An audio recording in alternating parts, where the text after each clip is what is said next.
All right, everyone, welcome to the Gamers Podcast, and we are Gamers. I'm your host, Justin. With me, as always, is Lawrence. Hey, everybody. We have Ryden here. Hey, guys. And we have Team Benevolence as joining us again. Hello. We also have a special guest that I'm going to let Lawrence introduce. Our special guest. You may have seen us talk a little bit about it on Twitter, and Facebook and Tumblr. But I'm going to have Lawrence actually do the formal introduction, and then we will get right to our guest. All right, thank you. Today we have a very special guest on the podcast. He voiced anime as far back as you may know from the 90s and 2000 in Digimon Season 2 as Hawkmon and Hulsmon. But even in current days, he's also voiced Madara Uchiha in Naruto Shippuden and in the Naruto Shippuden Ultimate Ninja Storm series of games. He's also voiced in Transformers Optimus Prime, taking on the iconic role in the year 2000. And in another gaming turn as another villain, he has voiced Genshin in Ninja Gaiden 2. So, with those as his roles, allow me to introduce our special guest today, Neil Kaplan. Hi. How's it going? They're all, what the? Come on. You talk for a half hour before we start the machine, and that's all you got to say? Hi. It was a formal introduction that had to be at least less than a minute. I don't script these things out. No, very nicely done. I appreciate it. Thank you. Okay, so fire away. All right. Actually, while we're and I'll put this up after the interview for you guys. I want to catch some of the stuff that we were talking about before the official recording started. We you mean outtakes? Cool. I don't know if they'll be as hilarious as Like outtakes. special features. We'll just call it extra content. Whoa! Extended interview. Whoa! Hold on a second there. Who are you calling not hilarious there, kid? I didn't say you weren't hilarious. You just said you just said I said it. I heard you. It as in a grand thing, not you And individually. The grand thing. And where do you think it emanates from? Ooh. I'll tell you. Well, before I put my foot even further in my mouth. It's okay. The problem I have is I listen to people. Curse you and you're listening. Dagnabbit. As Lauren said, and as we were talking about before, one of the roles you voice is Tobi, Uchiha Madara on Naruto. And I was wondering, when you first auditioned for the role, did you know it was going to be? Did not audition for the role. Oh. Yeah. Wait, so they pretty much just called you up? They actually called me because I've worked with a few of the people involved, and they said, you know how you enjoy playing villains? And I said, yes. Would you like to play one for us? And I said, yes.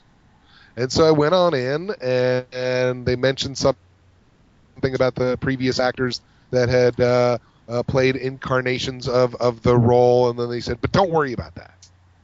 You know, it's not going to be based on that. It's going to be pretty much what we've heard you do before. And so we worked for about 5 minutes on where we wanted the placement of the character. They told me some of the backstory. And, you know, ultimately, I guess kind of what his motivations were and what his goals were, because that would be the things that would shape what it is that we were doing.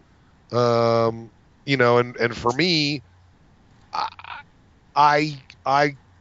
if I'm doing dubbed animation, I certainly love playing characters with face masks, you know, like Optimus Prime or Madara Uchiha, because it allows me to act without the confines of having to fit in with lip flaps, you know, so I can have a difference. You know, I can mess around with rhythms. I can mess around with with elongating words that you can't necessarily do when you're locked into dubbing with lip flaps. So you'll actually find several of my characters have had face masks, which I always am very happy when I see that.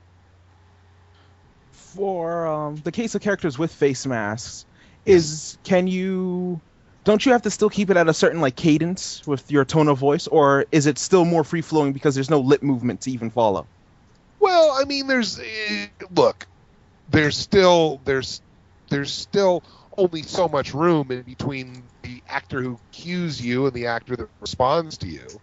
So Right. you can't sit there and take 4 minutes to say, basically, I'm not certain what I'm going to do. You can't turn that into, a mini series. I mean, it's also part of understanding. That I should say that's another place where the director really comes into play, because when you're recording wild, you can't necessarily get a feel for how the scene is flowing, and so there is a potential into a set rhythm or a set style, which when you're doing it line to line you don't necessarily notice, but then when it's edited together it just doesn't feel like it flows right. So that's where having a good director really helps for anything that's recorded wild, whether it's anime, animation, or video games. Okay, that makes sense. That does make So sense. yeah, I mean, so yes, I have a little bit of freedom. It's not a lot, but at least it allows me the freedom within my performance to stretch a little bit. Once when you're dubbing a character that has lip flaps, I mean, you're locked into. No, that's not to. You're locked into a rhythm. That's not to say that there's not freedom within that to still act the role. Obviously, you still can. I just prefer the greater freedom of not being locked into that. Okay. Okay. You actually answered what I was trying to ask before. I didn't realize that they just called you in, so that's my apologies on that. But No. That's the way that it works more often than not. Is they have an idea of several actors, and they'll bring them in to try to narrow it down, or they have an idea of a sound, and they'll put out sides to agents who will then look at their roster of talent and say, okay, this sounds like these couple of guys that we have, we'll submit them. So there are several different ways that it'll work. Like, for instance, I didn't audition for Optimus Prime. I auditioned for other characters, and the producers, when they were listening to the auditions, one of them heard what I did and said, "Oh, with a slight alteration, I think that would be a great Prime." Okay. So I auditioned for the show. I just didn't audition for that role. okay. And that'll happen a lot in video games. I worked on a game that I can't tell you. That's the way it is on most video games these days. I swear, it's like they're government secrets. They have you sign just everything away, and I literally wait until after the games are released to say, "Oh, I worked on that." But I'll get called in, and they'll say, "Well, we read you for this. We used somebody else, but we really liked what you did, so let's play it for you. Can you give us that same guy but playing this character?" Okay. Right. A lot of times they won't know all the characters that they're reading for. They'll send out dialogue for 15 characters, but really for the game they're casting 65. So they hear certain things, and they'll try to bring in people that they know can play a few different characters because that's easier on the budget. So there are several different ways getting cast in a role can come together. Okay. I had thought you had to audition for it because for the case of Madara Uchiha, Nolan North played him in Storm 2, Right. and then Ultimate Ninja Impact had Vic Mignogna taking the role. And then it Right. was like, okay, who's going to voice him in the anime? And then all of a sudden, they gave him a totally different voice for Storm Generations, and that became his anime voice from that point forward. Was that me? Yes. Yes, you were Storm Okay. Generations. Okay, I wasn't sure. Well, one of the things that I was told was that Vic's performance was what they wanted at that time when the character had sort of a different personality. But now that he was, I believe I was told, now that he was going a little darker, they wanted to go with a deeper tone. Okay.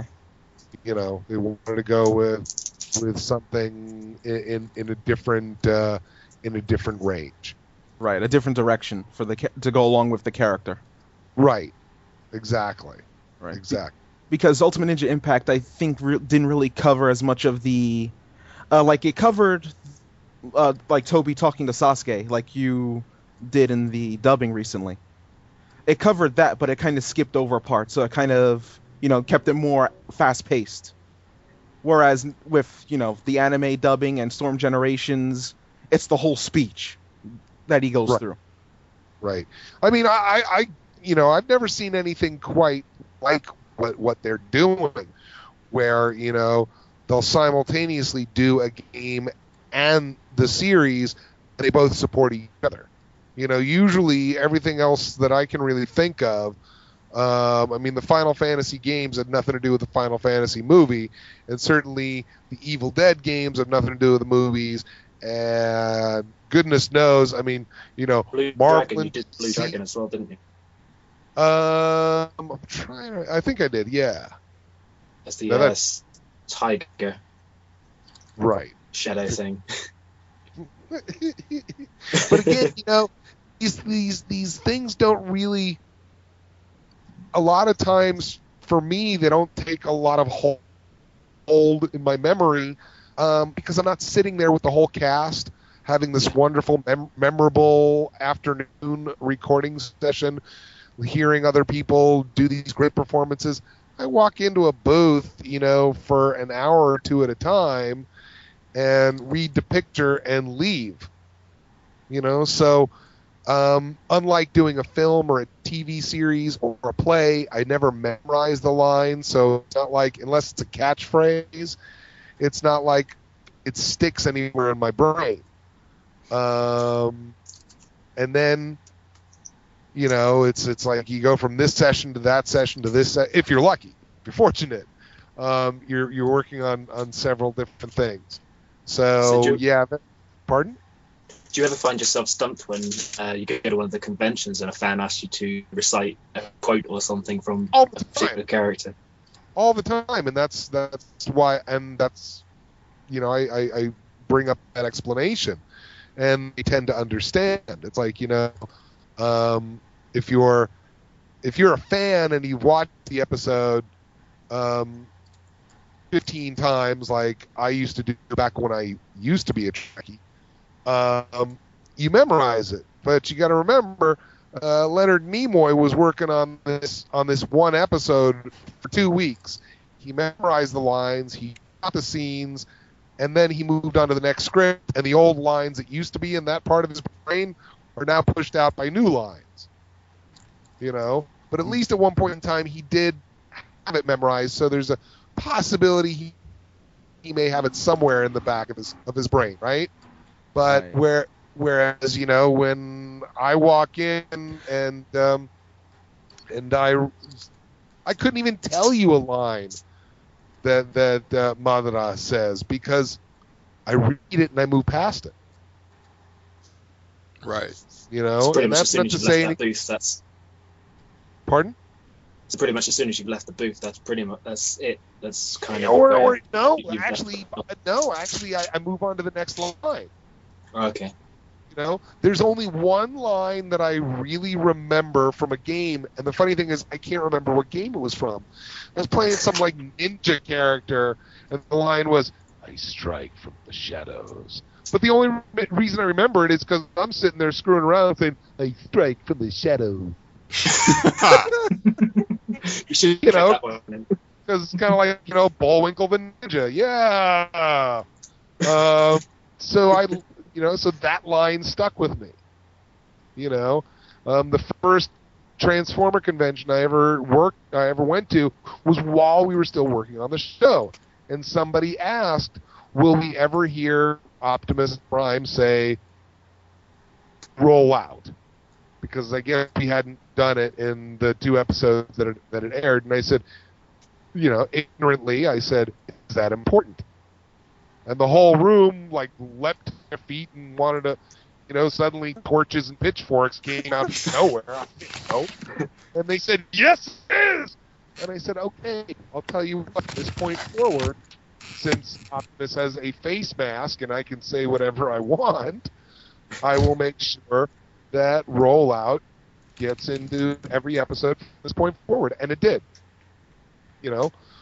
But, so I remember obviously saying that because there was a moment when it was brought to my attention that really sticks out.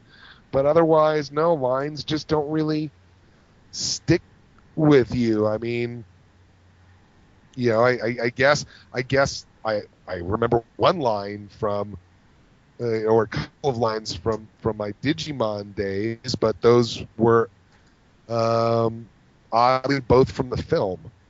And one because there was a special story attached to it, and the other one just because it was kooky.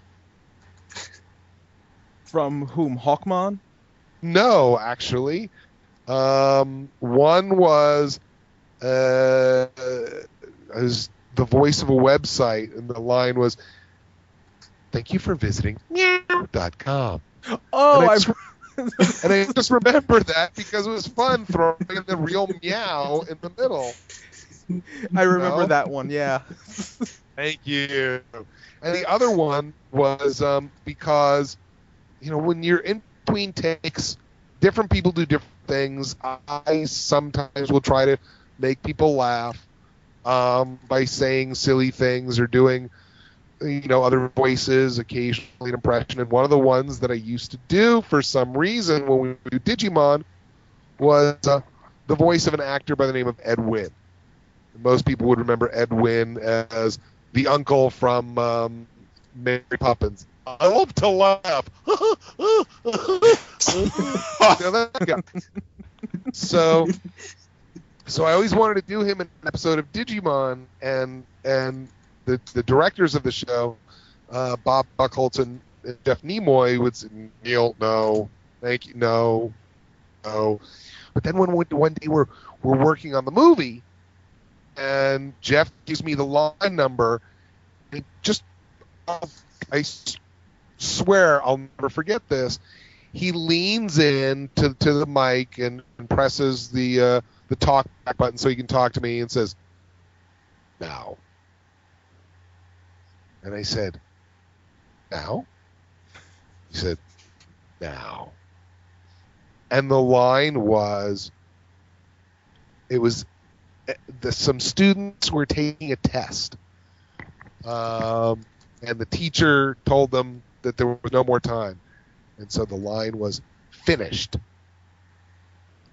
But I knew what he meant with this one word, and so when you're dubbing, you hear 3 beeps which set the pace. Beep, beep, beep. And so you get the idea of the pacing there. Where that 4th beep would be, that's when you start to talk. So I hear, he says, "Now?" I ask now. He says, "Now?" I say, "Now." He takes his hand off the mic. I hear, beep, beep, beep, finished! He knew exactly what he meant. He meant, this is Ed Wynn. This is your Ed Wynn moment. Right here, right now. Do it.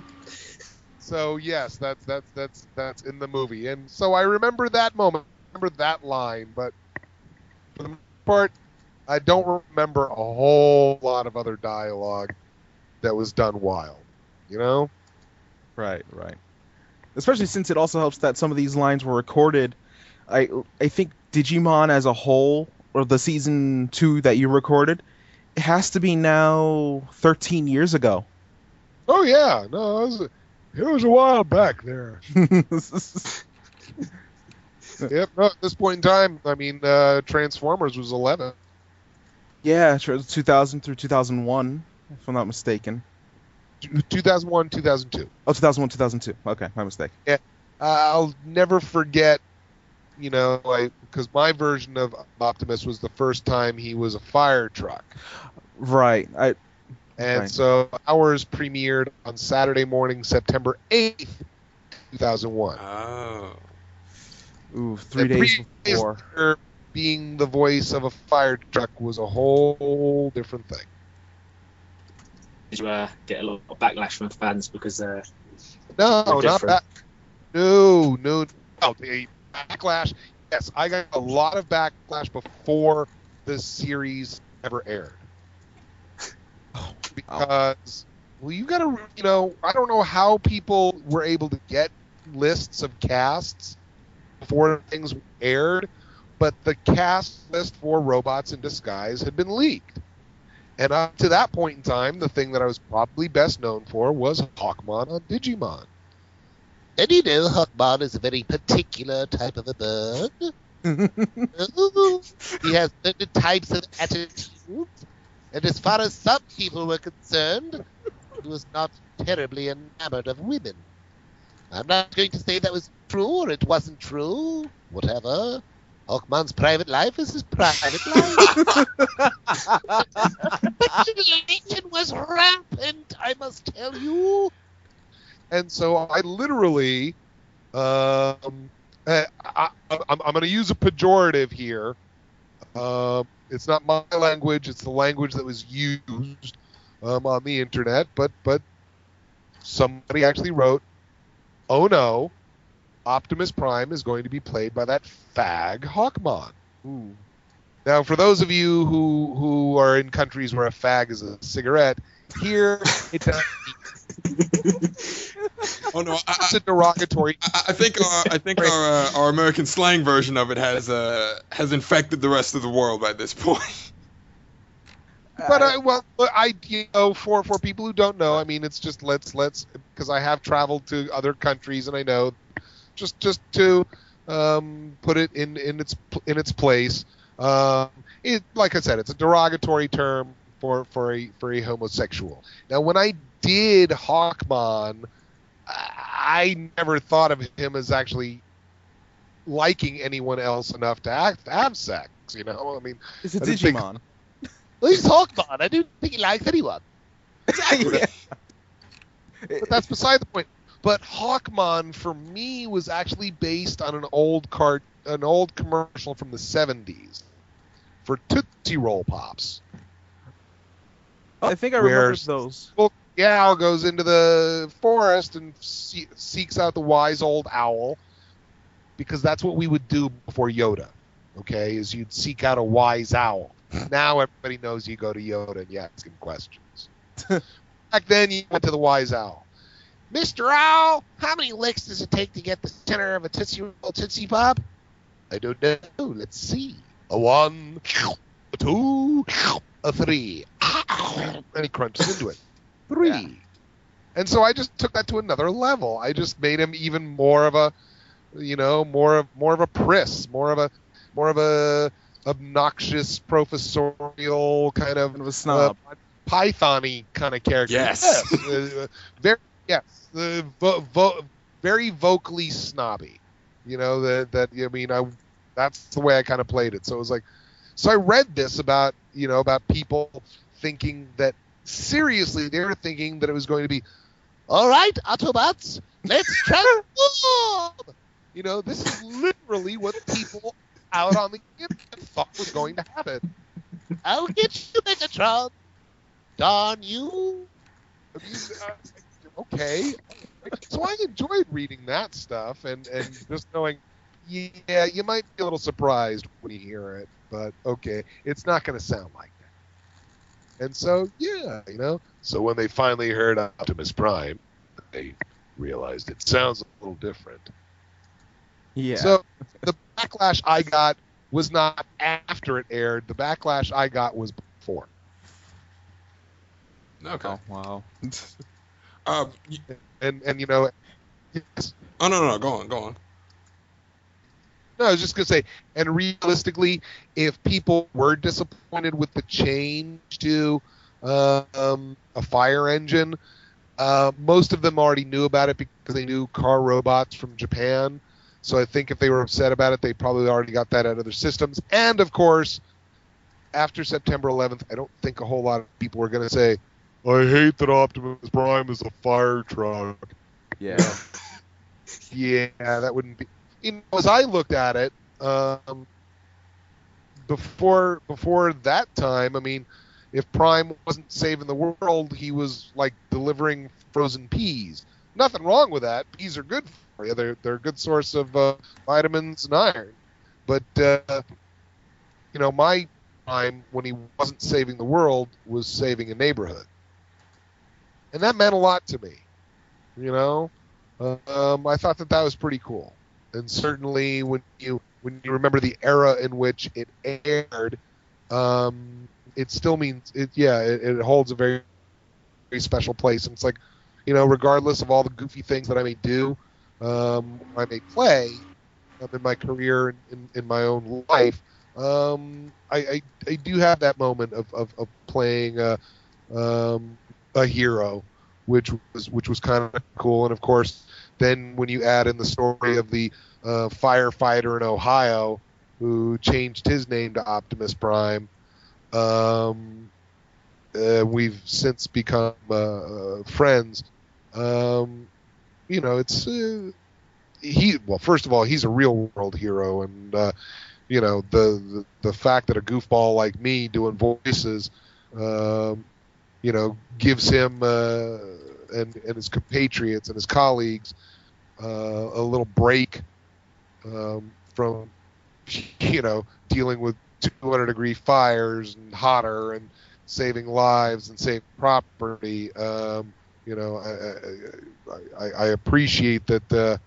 You know, that my goofball antics can help real heroes make a difference in the world, I guess. You know. Yeah. Oh, they're being deep again. Dang, Devin. It just helps to brighten their day just a little bit, at the very least. I mean, there is. It sounds corny if you listen to that statement the wrong way, but realistically, you know, going back to the dawn of man, yeah, somebody went out hunting and gathering, and somebody else, you know, did some stick around the fire to at least help them laugh at the end of a long day. You know. Yeah. Well, you know, every now and then I break things down and say, you know, when the flood hits, when the earthquake hits, when the bad stuff happens, will I be able to help? Will I be able to contribute?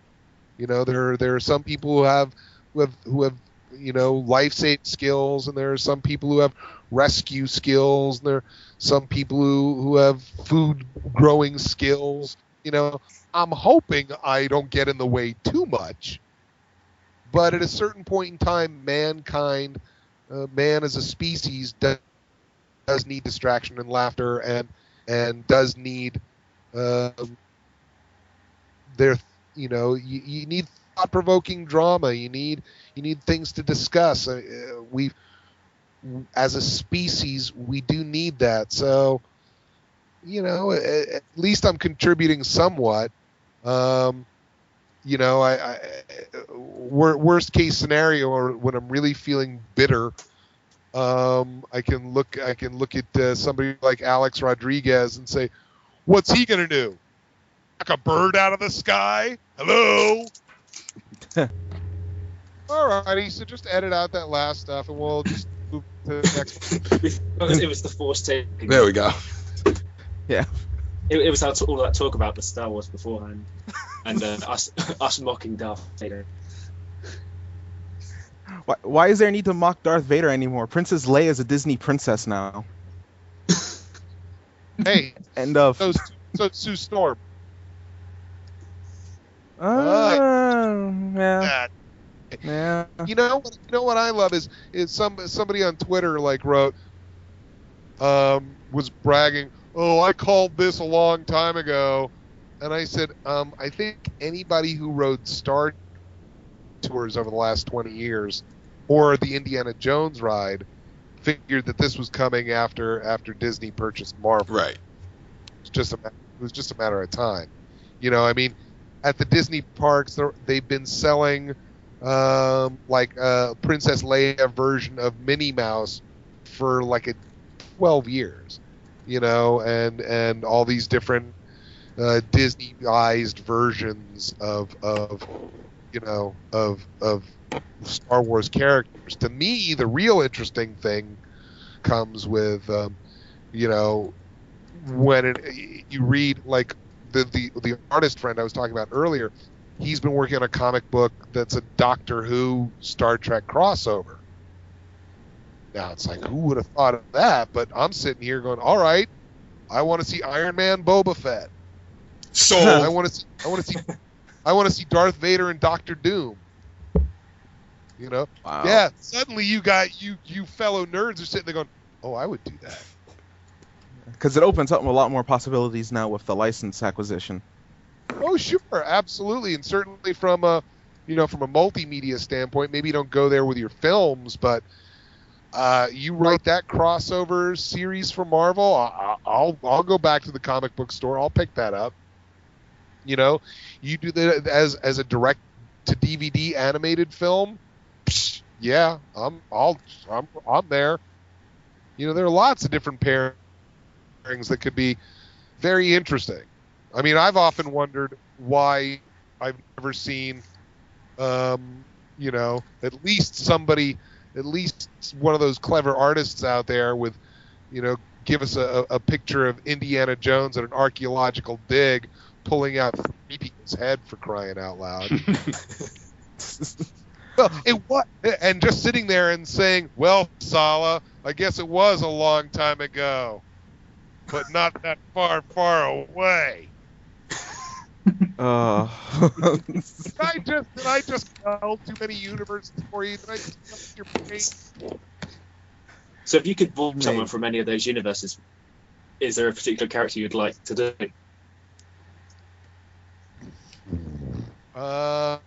Yeah. Well, I'm always reticent about saying stuff like this because I've said it a couple of times about a couple of different roles, which have ended up going to other actors.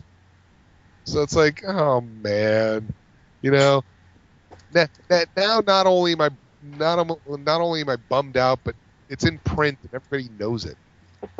Yeah.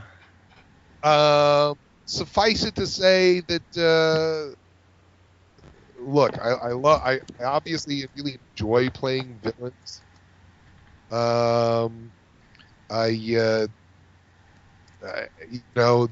Most of the classic Marvel villains and DC villains would be a blast to play. I mean, the world changed when, or at least the animated world changed when Warner Brothers just let Bruce Timm go down that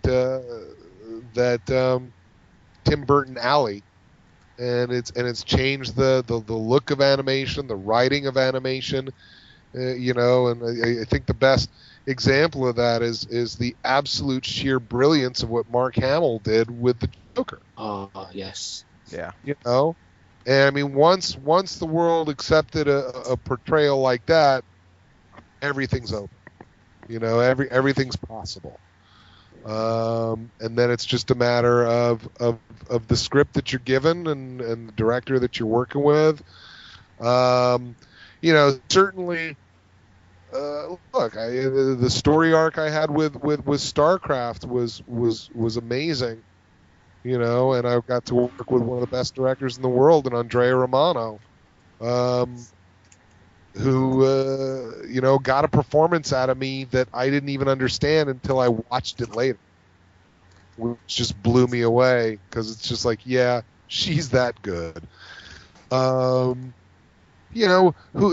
Look.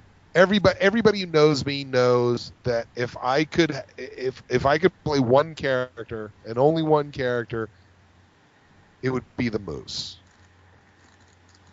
It would absolutely be Bullwinkle.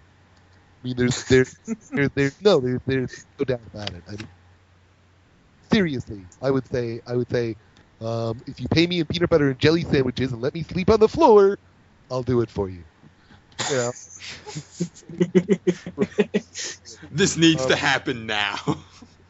It should have happened a long time ago. But, the closest I ever came was Rob Paulson was doing a live podcast with the amazing June Foray.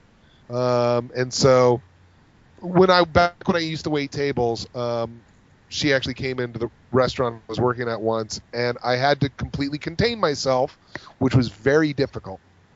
And so at the podcast, I said, Ms. Foray, it's nice to meet you. I've got to tell you, one point in time, I was a waiter. I took care of you, and it was everything I could do not to walk up to the table and say, "Is everything prepared to your liking, Ms. Foray?"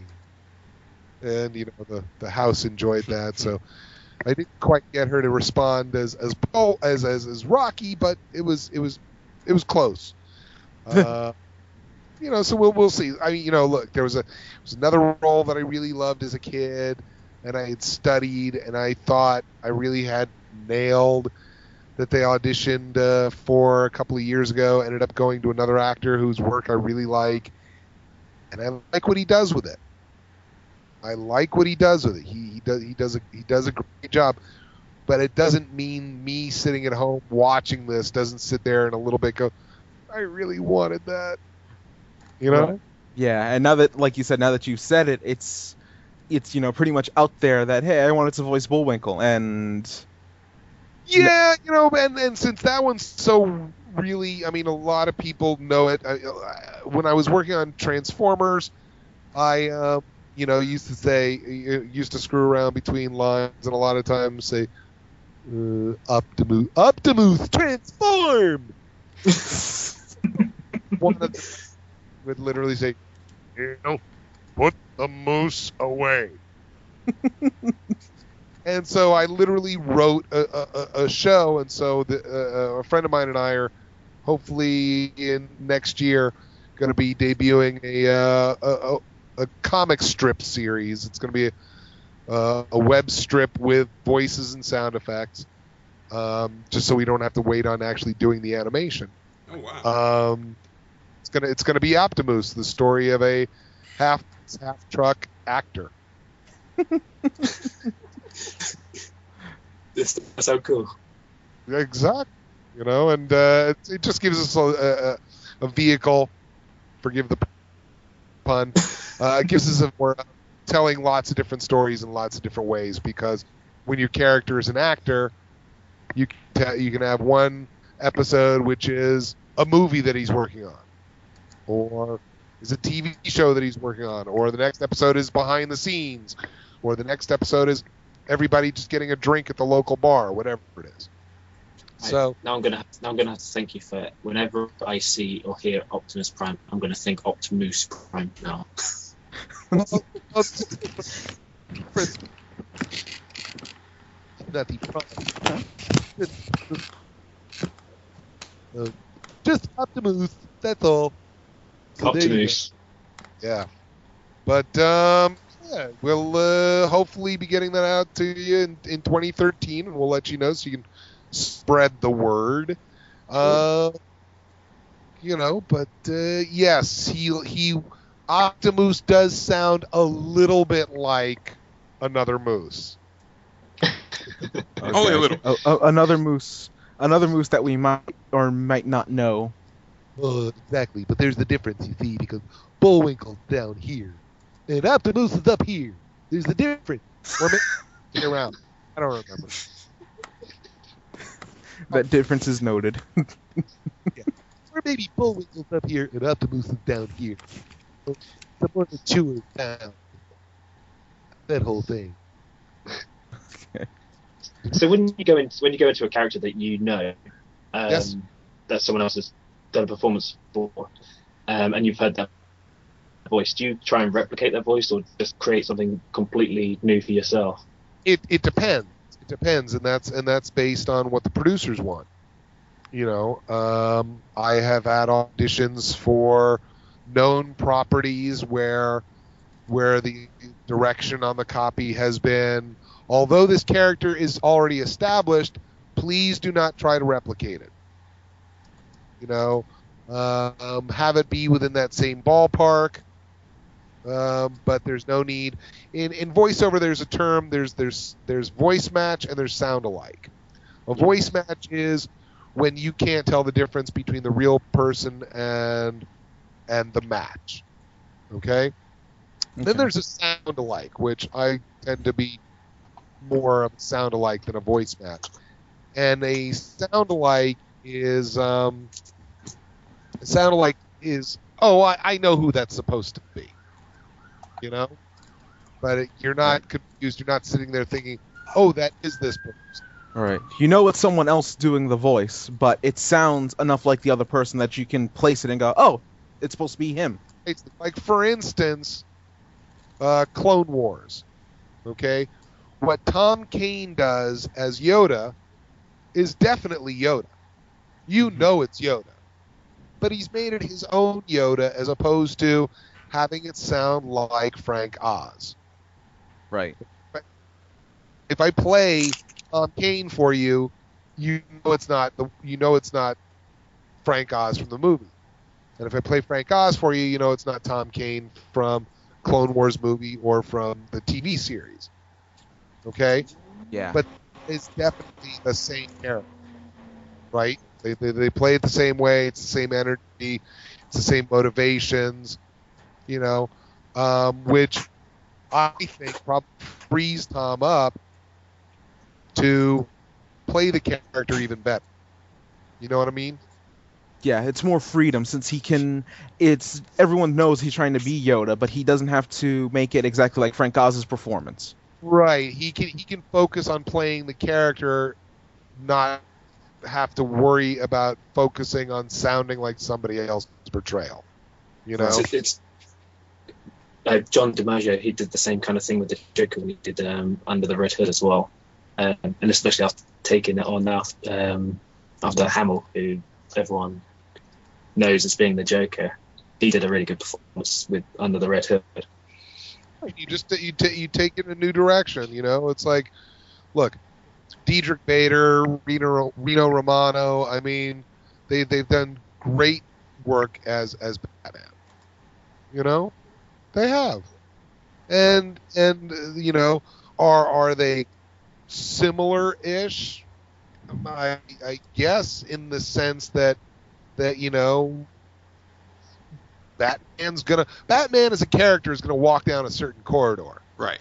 Yeah. He's gonna be a more subdued, I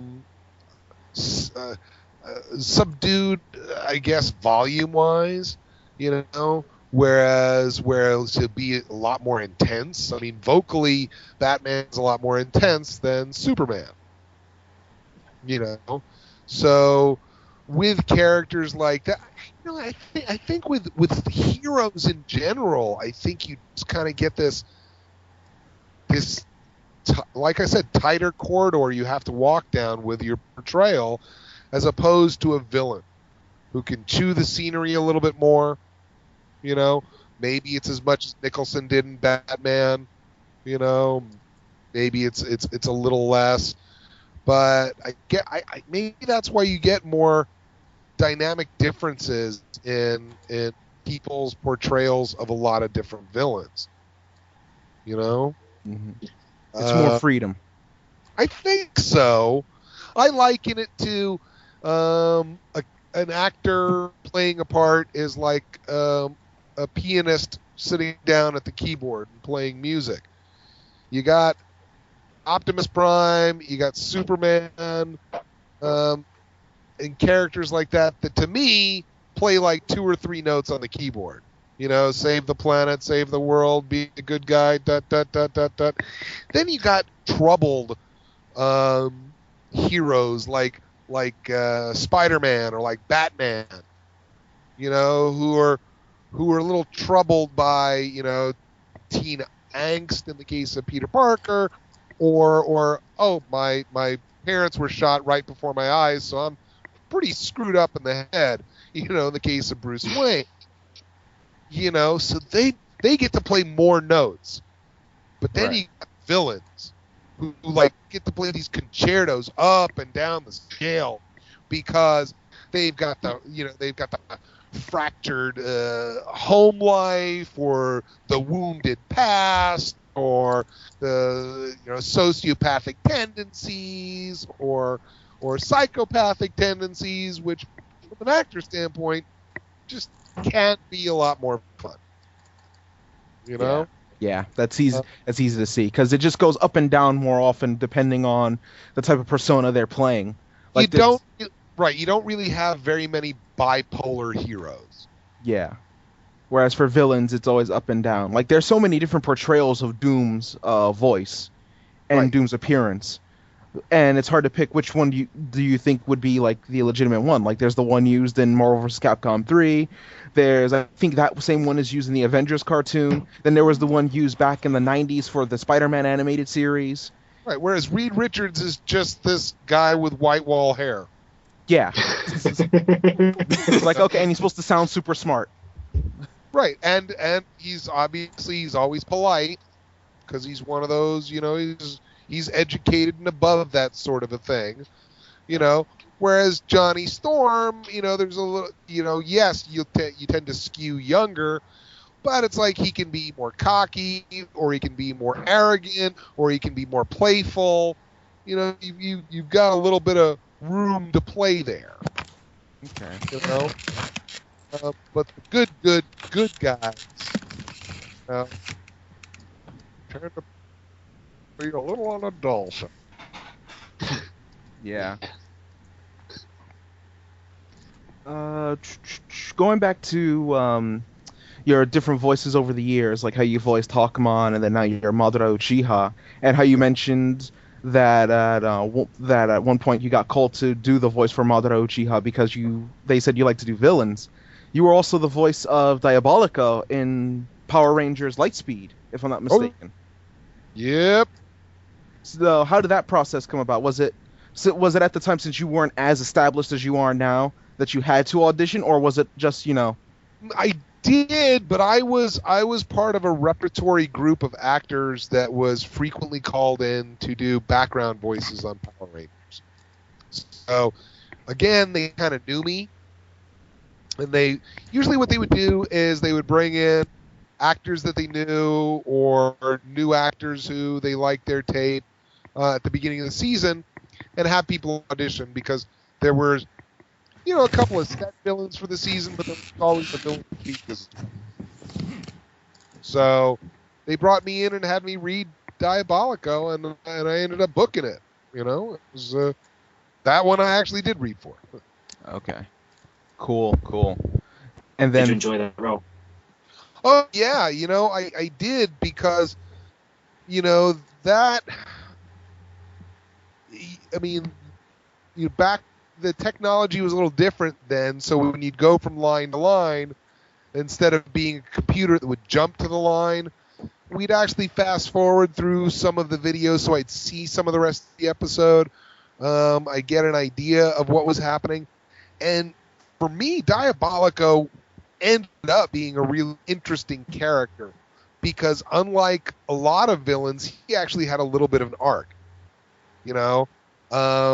and he actually also played a big part in the ending, the resolution of the season, in a way that I certainly didn't see coming at the beginning.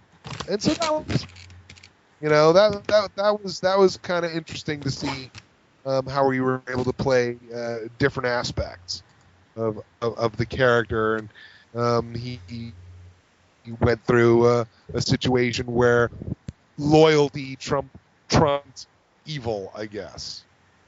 It was more important for him to stick up for his henchmen than it was to help the lead villain achieve their ultimate goal. And so I found that to be an interesting development. So that was cool. Right. I've actually talked with a lot of people over having you on the show, and one of them even mentioned that Diabolico was their favorite Power Rangers villain when they were watching Power Rangers growing up. Wow. So, considering Rita Repulsa, I mean, I'm flattered. yeah, I know. They did say that Diabolico was their favorite Power Rangers villain.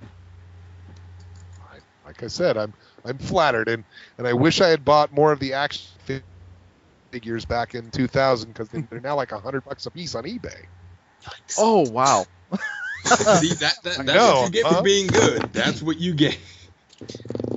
No, that's what you get for having 6 or 7 different hero character action figures and 1 villain action figure. See, that's where Mego got it right in the 70s, is for every hero they made a villain, so that, they realized you buy 2, because if all you're doing at home is having Shazam fly through the sky, it gets really boring after a while. Yeah. No. All right.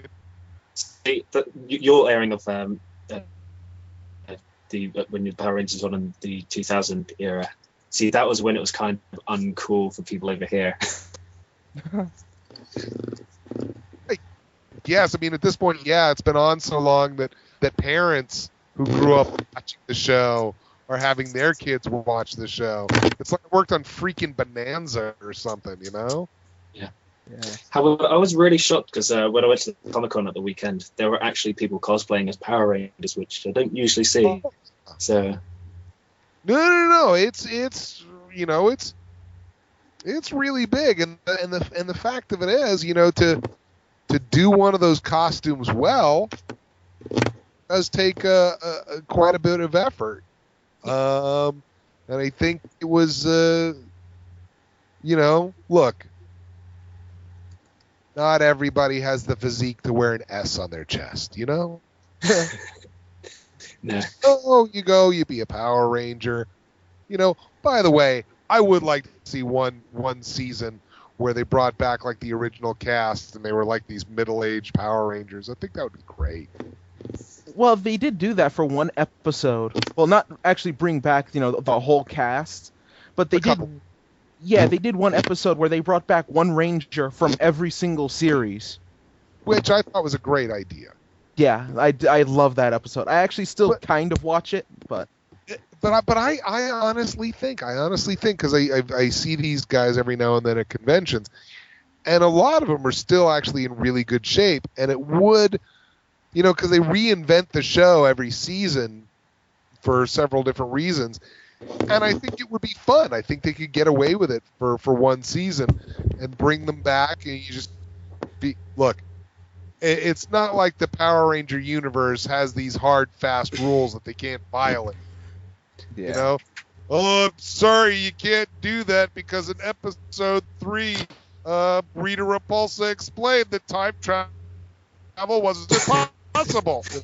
Lord Zed told everyone that would never happen. I don't think they got to worry about that. And So would you welcome the episode if Diabolico was brought back in through time travel? Would you welcome an episode like that? No doubt. And I think if you had a live action series with Johnny Young Bosch and Jason David Frank and Walter on it, I think a lot of people would watch that. Yeah. I think if you did a season and you brought back Jason Narvi, I mean, I think not only would you have current fans watching it, but I think a lot of the older fans might tune in. And depending on the writing, it could be a lot of nostalgic camp entertainment. Yeah, I think I would actually watch a season like that if they just brought back the old Power Rangers. I think I would actually sit down and just watch that whole season. Well, I mean, you would give it a chance, but obviously the writing's got to back it up. It's got to be fun enough to hold your interest. But but these actors are still young enough and appealing enough, where I think it would be a lot of fun, and you could go in a lot of different directions, either kind of do it seriously or kind of doing it in a sort of half mocking tone, like the Brady Bunch movie. Yeah. Where it's like they're kind of trapped in this world and just kind of making the best of the camp fun. Yeah. Making the but best anyway, of that situation. Yeah, I guess I'll have to make some phone calls. Mm. Guys, I got an idea. See, you laugh now. Why don't we take the Power Rangers? I think it would be a good idea, honestly. But like I said, the writing has to back up the concept. Oh, no doubt. Anywho, guys, I'm looking at the clock on the wall, and things are getting a little tight for me. But of course, I want to answer any other questions that you have. Michelle, do you have anything? Because I noticed we've been yapping all this time, and Yeah. What would you say your favorite kind of villain would be? Like sort of straight up, sort of chewing the scenery, or would you prefer sort of something more sort of layered, as it were? Well, I got to say, I love the layered, just because it's a fun word, layered. I've been waiting for you, Michelle. You're the whole reason he showed up. Well, I mean, certainly as an actor, I mean, you do like when a villain has motivation, and sometimes that motivation comes into play within the context of the storyline. Sometimes it doesn't. There's, I guess, the best example might be to compare the Jokers on screen, Nicholson and Heath Ledger. And certainly, I think we would have to say Nicholson had a lot more fun, chewing the scenery and just having a good old time. But obviously, Heath Ledger brought a stunning amount of depth to the character. It's unfortunate what ended up happening as a result of, or what sounds like the result of that deep a work that he did. But as an actor, I think if you were to ask him while he was doing it, he was probably very satisfied with the quality of the work that he did. And so there's there's straightforward hit him over the head villain that's fun to do in the moment, and then there are villains that are a bit more challenging to your own psyche, I guess. That certainly bringing your work up to that level, I think certainly has its own rewards. It's not fun, but it's certainly at the end of the long row hoed, you sit and you look back and you go, okay, I'm proud of what I did. Does that answer your question at all? I just didn't know. Michelle? Michelle? Where's she gone? Hello? Hello? Did I stun you with my answer? Did I? Michelle? Hello? I said Okay, she's definitely barely there. hear I you now. hear her, you guys. Yeah, I could barely hear her. Okay. Hello? Yes. Hello. Yeah, I can hear you. Yeah, I'm here. So did I answer your question sufficiently? I just need it. Hello?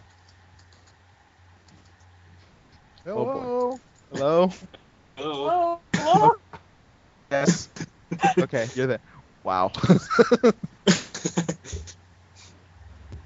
Today was the day Skype decided to be annoying. Yeah. So did anybody did anybody else have something we haven't covered? I we have definitely- I have one okay, thing. what's going on? You are, I think, founder and president of Audio Theater for Our Troops, if I'm not mistaken. Yeah, I think we're not going to talk about that right now. Oh no, no. Okay. Yeah, we basically as well intended as it is, and as much effort and blood and sweat and tears as I put into it, the lack of support that we have gotten has pushed us to a point where I don't know if we're going to be continuing. Oh damn. So rather than get into the nuts and bolts and, occasional bad feelings that I have about that, I'd Yeah. kind of not to talk about that, if that's okay. That's fine. That's fine. We understand. Sorry about that. No, it's okay. Okay. All right. So, other than voice acting, is there anything else that you're doing at the moment? That's pretty much it. I do a little bit of teaching and coaching in the voiceover realm. I've got a podcast that I am currently developing with a producer, so hopefully we'll be getting that to you kind of soon, with a very particular pop culture slant, I think we'll just say. I'm working on Optimoose, and hopefully we'll be getting that up and running fairly soon, and a third web series. So I'd like to see some big things happen fairly soon. We'll let you know about. Worked on a couple of video games that I think at this point I think I can say that I'm in the next BioShock. BioShock Infinite. Oh wow. Nice. Cool. Yeah, can't say anything beyond that though. Right. Obviously NDAs and all. Yeah. Yes. I know what they're like. Oh, man. Yeah. Well, as time marches on and as time gets tighter, we do want to thank you again for just coming out and hanging out with us. We went over a lot, learned a lot, and it really means a lot for you to come hang out with us, talk with us. It is a big deal to us, so thank you.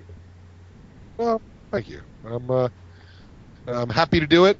I would tell you and your listeners that I do have a fan page on Facebook, and I am very active on it. So if anybody wants to contact me, that's a great way to do that. You can actually send me an email directly through the fan page on Facebook. I love reading comments when people see stuff, and I also answer questions if there's anything that we didn't address on the podcast. People are always welcome to go ahead and ask the questions there, either publicly or privately. Yeah, that, we're trying to stick a link in for it. Right, Yeah. we can put a link On the for podcast, yeah. your Twitter and your Facebook fan page when we throw the podcast up, so everyone can follow you that way. fantastic. Oh, All right, well, cool. that is our interview for today. Once again, thank you for hanging out with us. Thank you guys for listening, and we will see you next time around. Thanks, guys. Thank you, Michelle.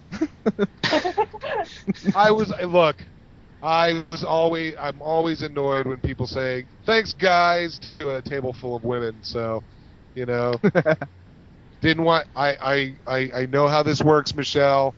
So I just wanted to thank you for coming in and asking me a question. It meant a lot to me, even though it was kind of breaking up there on the Skype and all. So. Appreciate you listening to the lads for so long. I know it's annoying and all that, but thanks for your patience, and cheers. I really bother, pal. Thanks, everybody. No, thank you. Yeah, thanks so much. Take care, everyone. Thank you, sir. Later.